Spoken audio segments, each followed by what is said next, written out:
Assalamualaikum warahmatullahi wabarakatuh. Detik wafatnya Maryam ibunda Nabi Isa alaihi salam. Diriwayatkan dari Wahab bin Munabbih dari neneknya Idris, ia berkata, telah saya dapatkan di sebagian kitab bahwa Nabi Isa alaihi salam berkata kepada ibunya, sesungguhnya kampung dan dunia ini adalah kampung yang akan punah dan kampung yang akan hilang, dan sesungguhnya akhirat adalah kampung yang kekal. Maka marilah duhai ibuku bersama saya. Maka keduanya berangkat ke Gunung Libanon dan mereka berpuasa pada siang harinya dan berdiri untuk mendirikan sholat pada malam harinya. Keduanya hanya makan dari daun pohon-pohonan serta minum dari air hujan. Mereka tinggal cukup lama di tempat itu. Pada suatu hari, Nabi Isa turun dari gunung dan pergi ke jurang untuk mengambil rumput yang akan dimakan pada saat berbuka. Ketika beliau turun, datanglah malaikat jurupati kepada ibunya, seraya bersalam.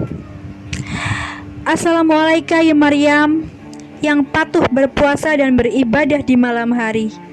Maryam berkata, siapa engkau? Sungguh kulitku, badanku gentar karena takut akan suaramu. Terasa hilang pula akalku dan wibawaku.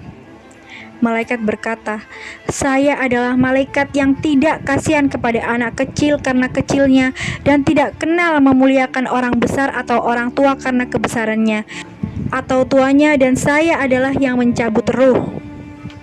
Maryam menjawab, hai malaikat, untuk berkunjungkah engkau datang atau untuk mencabut ruh? Lalu malaikat berkata, bersiap-siaplah engkau untuk mati.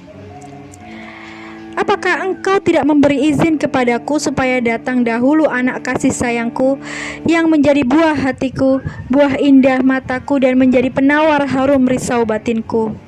Kata Maryam. Lalu dijawab oleh malaikat, saya tidak diperintah untuk itu dan saya hanya hamba yang diperintah, dan demi Allah, saya tidak mampu mencabut jika seekor nyamuk pun. Maka saya sungguh telah diperintah oleh Tuhan agar supaya saya tidak menyia-nyiakan selangkah pun, sehingga saya mencabut ruhmu di tempat ini. Malaikat berkata, dan dijawab oleh Maryam, hai malaikat pencabut jiwa, engkau telah menerima perintah Allah, maka laksanakanlah perintah itu. Maka malaikat mendekatinya dan mencabut rohnya. Nabi Isa datang terlambat. Ketika ia datang membawa rumput dan kubis dari jurang, ia melihat ibunya tengah berdiam di tempat sholatnya. Dia mengira ibunya sedang menunaikan sholat. Kemudian dia meletakkan rumput dan menghadap kiblat dan terus berdiri sampai malam hari. Kemudian ia melihat ibunya lagi dan memanggil dengan suara lirih, Assalamualaikum wahai ibu, sungguh telah datang waktu malam dan telah berbuka pula orang-orang yang berpuasa dan telah berdiri orang-orang yang beribadah. Mengapa engkau tidak berdiri beribadah kepada Tuhan yang Maha Pengasih? Nabi Isa berkata, sungguh di dalam tidur itu terdapat kelezatan. Nabi Isa masih menunggu ibunya untuk berbuka bersamanya, dan sesekali ia menyapa, Assalamualaikum ya ummahu. Maka ia pun kembali dan menghadap tempat ibadahnya sampai terbit fajar. Lalu ia meletakkan pipinya pada pipi ibunya dan meletakkan mulutnya pada mulut ibunya sambil menyerukan dengan menangis keras sekali, Assalamualaikum ya ummahu. Sungguh malam telah berlalu dan datanglah siang. Ini adalah waktu menunaikan kewajiban pada Tuhan yang Maha Esa. Maka menangislah para malaikat di langit dan demikian juga para jin yang berada di sekitarnya. Lagi pula bergoncanglah gunung di bawahnya. Kemudian Allah memberikan wahyu kepada malaikat, apakah yang membuat kamu menangis? Allah memberi wahyu lagi, sungguh aku Maha mengetahui dan aku Maha penyayang. Tiba-tiba waktu itu ada suara menyeru, hai Isa, angkatlah kepalamu. Sesungguhnya ibumu telah meninggal dunia dan Allah telah melipat gandakan pahalamu. Maka Isa mengangkat kepalanya sambil menangis dan berkata, siapakah temanku di kala sunyi dan waktu aku sendirian? Dan siapakah yang aku ajak bercengkrama di rantauanku? Serta siapa pula yang membantu aku dalam ibadahku?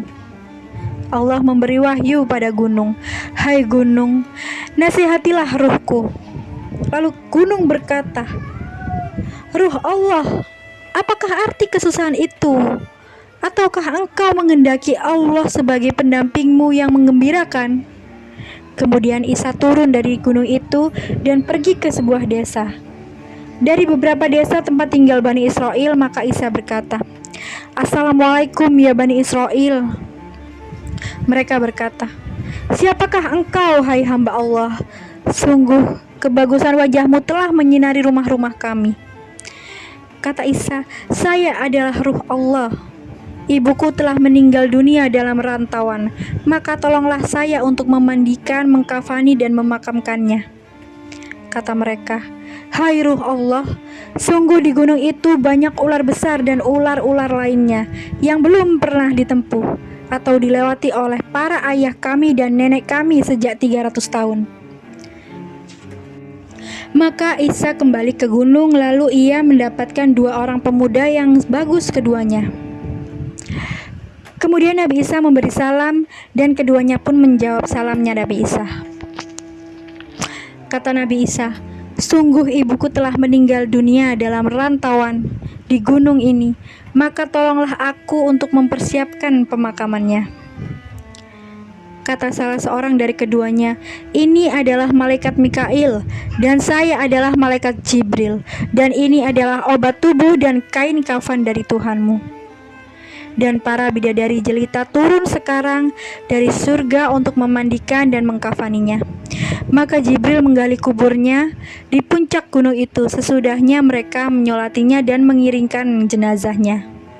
Nabi Isa berdoa, "Ya Allah, sungguh Engkau mengetahui tempatku dan mendengar perkataanku, dan tidak sedikit pun urusanku yang tersembunyi bagi Engkau.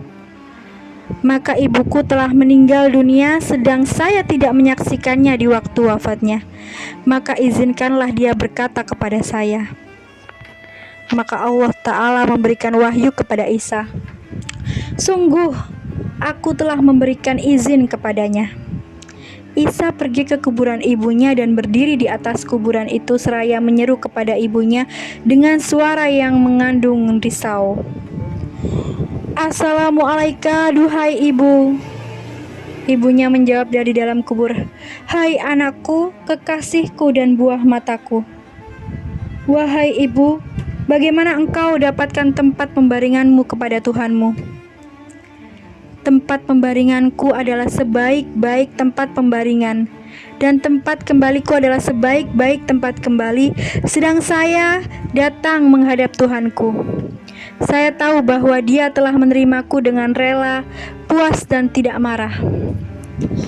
Isa menjawab, "Duhai ibu, bagaimana engkau dapatkan rasa sakitnya mati? Demi Allah yang telah mengutusmu sebagai nabi dengan sebenar-benarnya, belum hilang rasa pedihnya mati dari tenggorokanku.